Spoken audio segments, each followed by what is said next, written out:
जिनकी सब चाह मिट गई, केवल रण की चाह रही, ऐसे चारण अर्थात चारण थे।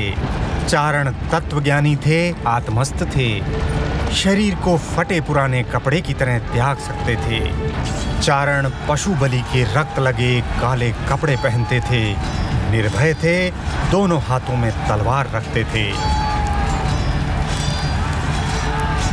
इनकी स्त्रियां त्रिशूल धारण करती थी, युद्ध में नेतृत्व करती थी, बलि दिए गए पशुओं का रक्तपान करती थी। इनको देवी के समान समझा जाता था। आज भी भारतीय सेना इनसे प्रेरणा लेती है। पूरे विश्व में स्त्री की ऐसी सैन्य निरंतरता दुर्लभ है।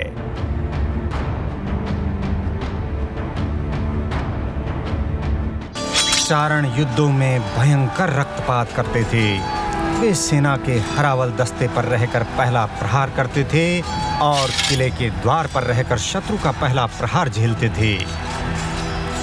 हारने के बाद जापान के समुराई की तरह अपने अंगों को काटकर शत्रुओं को श्राप देते हुए जीवन लीला समाप्त कर लेते थे। इस प्रक्रिया को तरगु कहा जाता था। शांति काल में ये ऐसी कविताएं रचते थे, कायर भी शूरवीर हो जाए। अपने काव्य और कर्म से इन्होंने राजपूतों में रण की चाह कभी मिटने नहीं दी।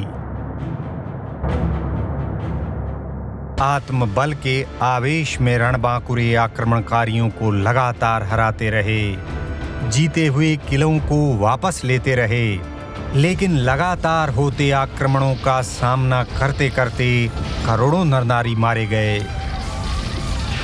अपवित्र हाथों से बचने के लिए लाखों वीरांगनाओं ने अग्नि से बनी देह अग्नि को समर्पित कर दी। उत्तर में राजपूतों के मानवीय संसाधन क्षीण हो गए। उन्हें आक्रमणकारियों से समझौता करना पड़ गया। तभी दक्षिण में विजयनगर साम्राज्य पैदा हो गया और लंबे समय तक बना रहा। जब विजयनगर साम्राज्य को 5 मुस्लिम सल्तनतों ने हरा दिया तो मराठे आ गए।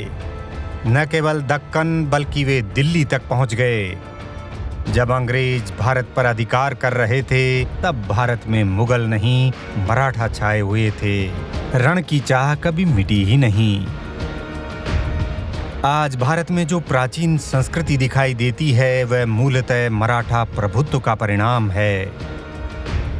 अगर मराठे नहीं होते तो भारतीय संस्कृति मिस्र की तरह संग्रहालयों की शोभा बढ़ा रही होती।